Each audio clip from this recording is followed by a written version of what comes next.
నమస్తే, welcome to special focus. 2025 సంవత్సరంలో ఎన్నో సంఘటనలు చూసాం. ఈ ఏడాది ప్రారంభం నుంచి అనేక ఘోరాలు జరుగుతూ ఉన్నాయి. ఓవైపు అమెరికాలో కార్చిచ్చు బీభత్సం, నేపాల్లో హింసాత్మకంగా మారిన జెన్జెట్ నిరసనలు, మరోవైపు ఇతర దేశాలతో యుద్ధాలు, ప్రపంచంలో ఆర్థిక పరిస్థితి ఆందోళనకరం. ఇలా ఈ ఏడాది ఇప్పటి వరకు సంక్షోభంలోనే గడిచిపోయింది. అయితే ఇదే పరిస్థితి 85 ఏళ్ల కిందట కూడా ఉందని చరిత్రకారులు చెప్తున్నారు. ఇంతకీ అప్పుడు ఏం జరిగింది, ఇప్పుడు ఏం జరగబోతుంది? ఇదే ఇవాల్టి స్పెషల్.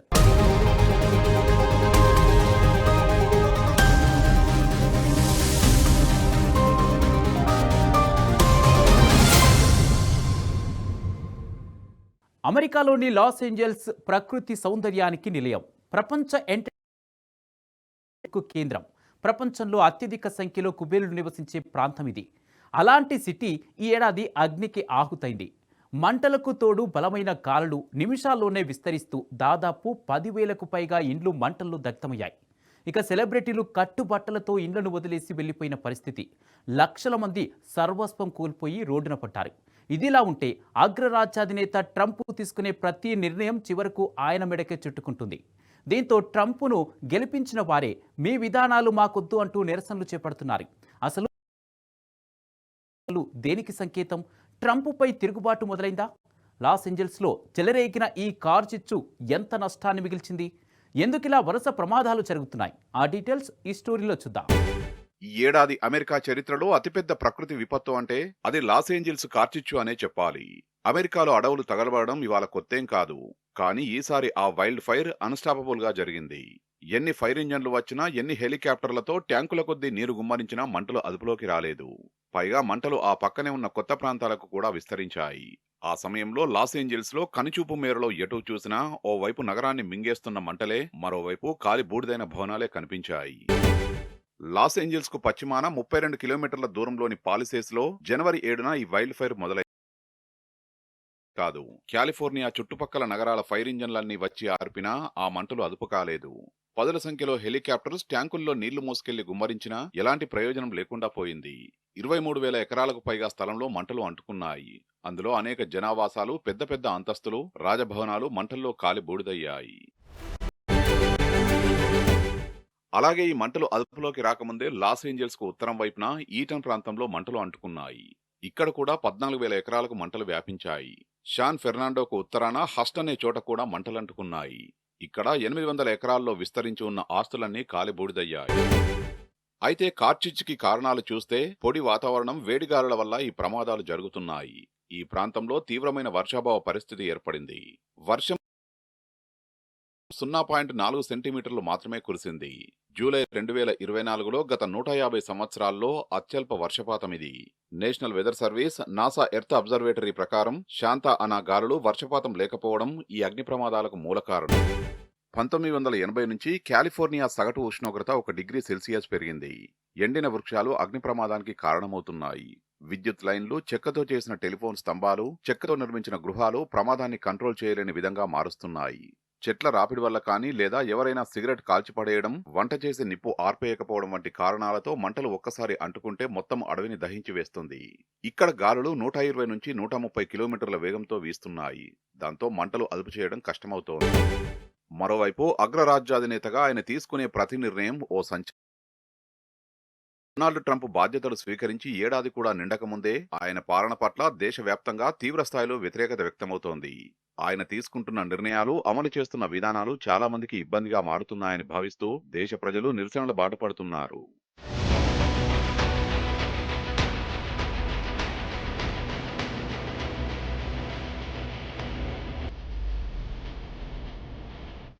అమెరికాను మరోసారి గొప్ప దేశంగా మారుస్తానంటూ రెండోసారి అధికారంలోకి వచ్చిన అధ్యక్షుడు డొనాల్డ్ ట్రంప్కు వ్యతిరేకంగా నిరసనలు ఊపందుకుంటున్నాయి.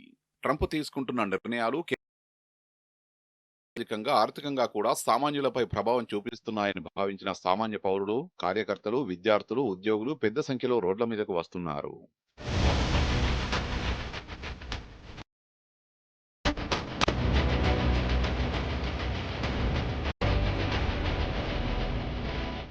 ట్రంప్ ప్రెసిడెంట్గా పగ్గాలు చేపట్టాక వరుసగా సంచలన నిర్ణయాలతో వార్తల్లో నిలుస్తూ తనదైన విధంగా ప్రపంచ దేశాలకు సవాల్ విసురుతున్నారు. ఆయన తీసుకుంటున్న నిర్ణయాలు, అమలు చేస్తున్న విధానాలు అమెరికన్లకు ఎంతమాత్రం నచ్చడం లేదు. ఇదంతా అమెరికా కోసమేనని చెబుతున్నా అక్కడి జనం మాత్రం ఒప్పుకోవట్లేదు. పైగా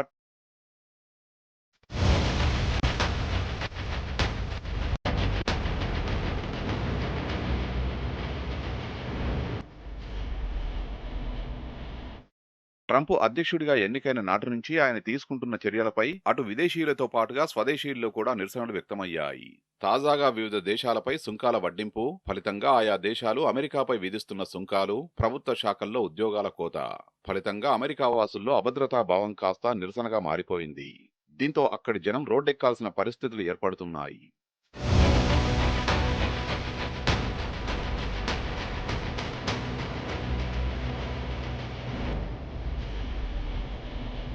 మొత్తం జెన్జీ జమానా నడుస్తుంది. మేజర్ పొలిటికల్ ఫోర్స్గా జెన్జెట్ మారుతుంది. వాళ్ళు కోపంతో కన్నెర చేస్తే ప్రభుత్వాలు కూడా కుప్పకూలిపోతున్నాయి. నేపాల్తో మొదలు పెడితే మెక్సికో వరకు ఇదే సీన్ చూసాం. వీళ్ళకి నచ్చకపోతే సీఎం అయినా పీఎం అయినా కుర్చీ దిగిపోవాల్సిందే, దేశం వదిలి పారిపోవాల్సిందే. నేపాల్లో కేపీ ఓలీ శర్మ ప్రభుత్వం కుప్పకూలిపోవడం, ఆయన పదవి నుంచి తప్పుకోవడమే కాకుండా ప్రాణాలు అరచేతిలో పెట్టుకొని పారిపోవడం, ఇలా జెన్జీ నిరసనకారులు రోడ్లపైకి వచ్చి చేసిన రచ్చ ఇదే ఏడాది పశ్చిమాసియా ఊపిరి పీల్చుకుంది. ఎన్నాళ్లుగానో ఎదురు చూస్తున్న ఆ భయంకర మారణ హోమానికి తెరపడింది. మిడిల్ ఈస్ట్లో ఉద్రిక్త పరిస్థితులు ఇక చల్లారినట్టేనా? నేపాల్లో రాజకీయ సంక్షోభం ఇదే మొదటిసారా? మరి నేపాల్లోని తాజా రాజకీయ సంక్షోభం రానున్న రోజుల్లో ఎలాంటి మలుపు తిరగబోతుంది? ఆ డీటెయిల్స్ ఈ స్టోరీలో చూద్దాం.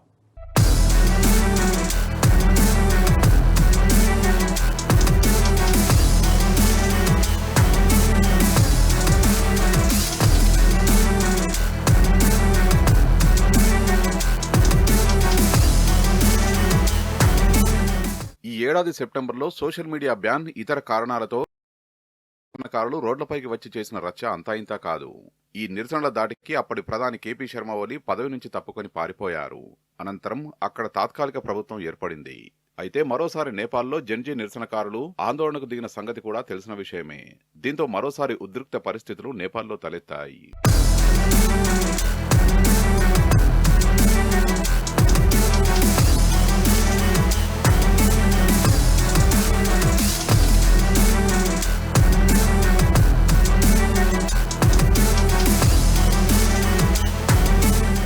కాగా సెప్టెంబర్లో తలెత్తిన జెన్జీ నిరసనలతో కేపీ ఓలీ శర్మ సారథ్యంలోని యుఎంఎల్ ప్రభుత్వం కుప్పకూలిన విషయం తెలిసిందే. ఈ నిరసనల్లో పదుల సంఖ్యలో కన్నుమూశారు. సోషల్ మీడియాపై బ్యాన్తో మొదలైన నిరసనలు చివరకు అప్పటి ప్రధాని కేపీ శర్మ ఓలీ పదవి నుంచి తప్పుకున్నారు. ప్రాణాలు అరచేతిలో పెట్టుకుని పారిపోయారు.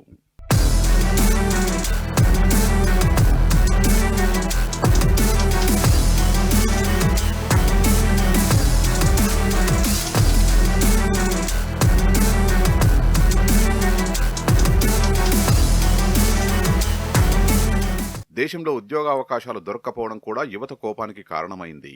ఉపాధి లేకపోవడంతో అనేక మంది పేదరికం అనుభవిస్తున్నారు. నేపాల్లో 15 నుంచి 29 వయస్సున్న యువతలో 19.2% మంది నిరుద్యోగులుగా మిగిలిపోయారు. ఎక్కడా దిక్కు లేకపోవడంతో ఉక్రెయిన్ రష్యా యుద్ధంలో కిరాయి సైనికులుగా పోవాల్సి వస్తోంది కొందరు యువకులు.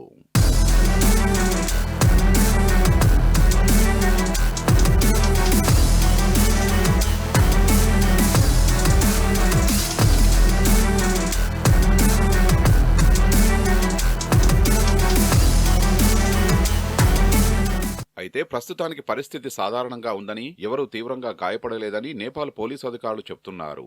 నేపాల్ ప్రధానమంత్రి సుశీలా కర్కి ప్రజలు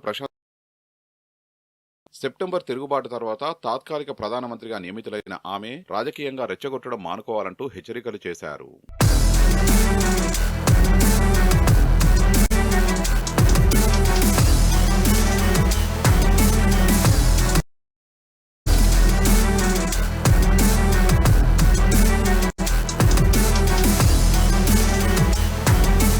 నేపాల్లో రాజకీయ సంక్షోభం ఇదేం మొదటిసారి కాదు. 17 ఏళ్లలో 14 ప్రభుత్వాలు మారాయి. మార్కిస్ట్ లెనినిస్టు పార్టీకి చెందిన కేపీ శర్మ ఓలీ 2024లో 4సారి నేపాల్ ప్రధాని అయ్యారు. ఇప్పుడు కేపీ శర్మ ఓలీ నిష్క్రమణతో కూడా నేపాల్లో రాజకీయ సంక్షోభం ఆగేలా కనిపించడం లేదు.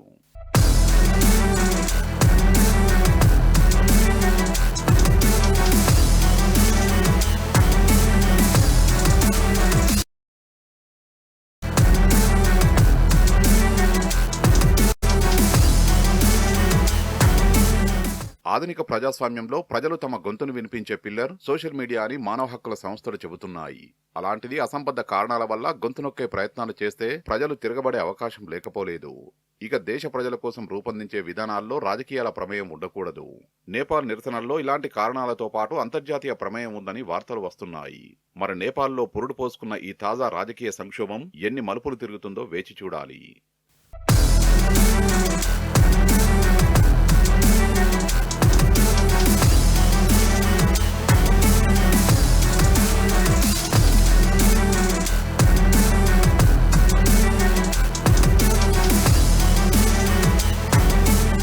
అలాగే ఇదే ఏడాదిలో 2 ఏళ్ల గాజా యుద్ధానికి ఎండుకాటు పడింది. గాజా మొదటి దశ శాంతి ఒప్పందానికి ఇజ్రాయెల్ హమాస్లు అంగీకరించాయి. కాల్పుల విరమణపై ఇజ్రాయెల్ హమాస్ సంతకాలు కూడా చేశాయి. డీల్లో భాగంగా ఇజ్రాయెల్ పాలస్తీనా ఖైదీల మార్పిడి కూడా ఉంటుంది. ఇజ్రాయెల్ 250 మంది జీవిత ఖైదు శిక్ష అనుభవిస్తున్న పాలస్తీనా ఖైదీలను అక్టోబర్ 7, 2023 తర్వాత అరెస్టు చేసిన 1700 మంది గాజా నివాసుల్ని విడుదల చేయాల్సి ఉంటుంది. ప్రతి ఇజ్రాయెల్ బందీ మృతదేహానికి ఇజ్రాయెల్ 15 మంది పాలస్తీనా మృతదేహాలను విడుదల చేయాలని నిబంధనలున్నాయి. ఈ మొదటి దశలో ఇజ్రాయెల్ సైన్యాలు ఒప్పందం ప్రకారం గాజా నుంచి వైదొలగా ఇజ్రాయెల్ ఇరుపక్షాల మధ్య యుద్ధం మొదలై నేటికి 2 సంవత్సరాలకు పైగానే అయింది. 2023 అక్టోబర్ 7న హమాస్ మిలిటెంట్లు ఇజ్రాయెల్ మీద విరుచుకుపడి 1200 మందికి పైగా హతమార్చారు. అలాగే 250 మందికి పైనే బందీలుగా చేసుకున్నారు. ఈ చర్యల నేపథ్యంలో హమాస్ అంతమే లక్ష్యంగా చేసుకున్న ఇజ్రాయెల్ గాజాపై విరుచుకుపడి భీకరంగా దాడి చేసింది. హమాస్ ముఖ్య నేతలందరినీ తుదముట్టించింది. గాజా యుద్ధానికి అక్టోబర్ 7తో 2 ఏళ్లు పూర్తయ్యాయి. ఈ 2 సంవత్సరాలలో వేల మంది ప్రాణాలు విడువగా 1,00,000 మందికి పైగా గాయపడ్డారు. వేల భవనాలు నేలమట్టాయి. ప్రపంచ ఆరోగ్య సంస్థ ప్రకారం గాజాలో విద్యుత్, నీరు, మందులు లేకపోవడం, ఆస్పత్రులు దెబ్బతినడం పెద్ద సమస్యలుగా ఉన్నాయి. ఈ ఒప్పందం అమలైతే యుద్ధం ముగిసి శాంతి పునరుద్ధరణకు మార్గం సుగమమవుతుందని నిపుణులు ఆశిస్తున్నారు.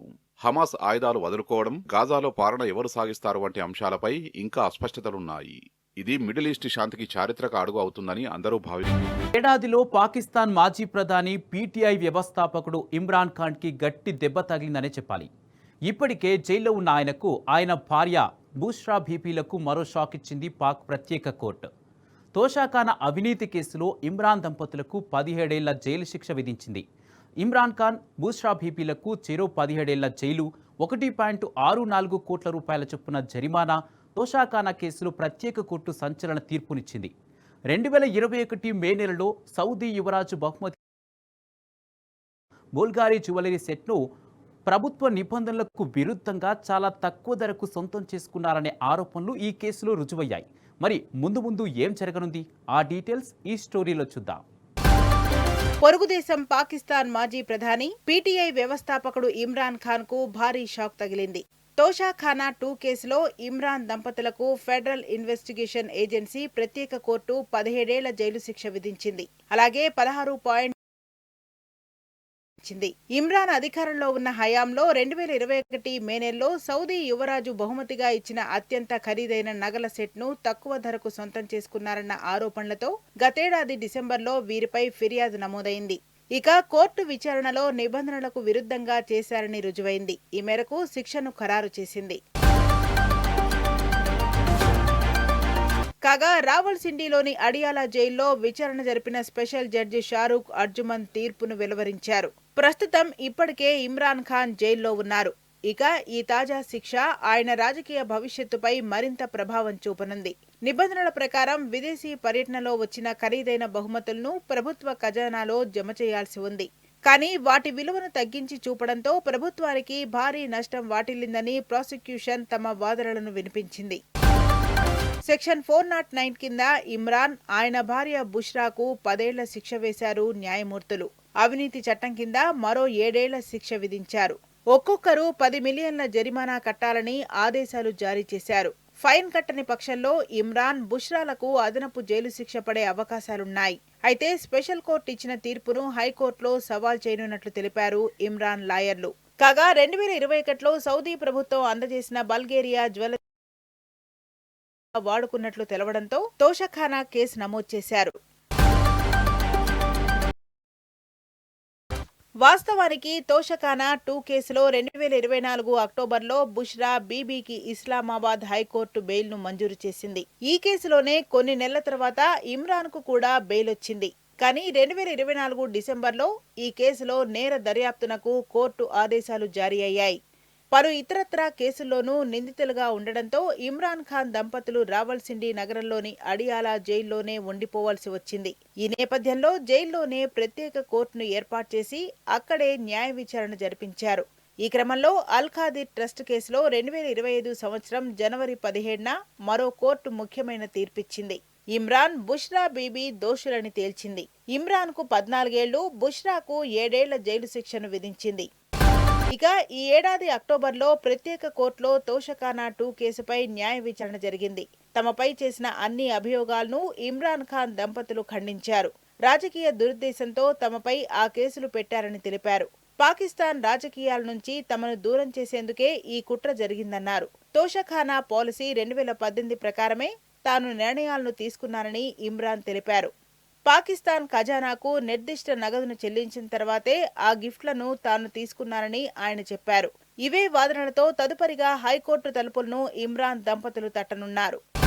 ప్రస్తుతం ఇమ్రాన్ ఖాన్ ఇప్పటికే జైల్లో ఉండగా ఈ తాజా శిక్ష ఆయన రాజకీయ భవిష్యత్తుపై మరింత ప్రభావం చూపనుంది.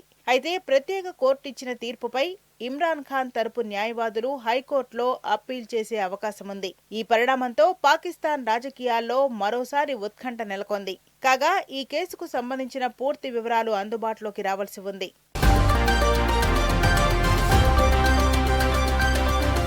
ఇలా 2025 సంవత్సరంలో సంతోష సమయాలు, ఆనంద సంఘటనల కంటే విషాదాలు, నిరసనలే ఎక్కువగా చూసాం. లాస్ ఏంజల్స్ కార్ చిచ్చుతో మొదలు పెడితే నేపాల్ రాజకీయ సంక్షోభం వరకు ఎన్నో చేదు జ్ఞాపకాలను మిగిల్చింది 2025. ఏది ఏమైనా జరిగిపోయిన కాలం తిరిగి రాదు. అందుకే ఆనందోత్సాహాలతో కొత్త సంవత్సరానికి స్వాగతం పలుకుతూ వచ్చే ఏడాది అయినా చేదు అనుభవాలతో కాకుండా అపురూప జ్ఞాపకాలతో నిండిపోవాలని కోరుకుందాం. ఇది ఇవాల్టి special. This is Kumar Damera signing off. నమస్తే.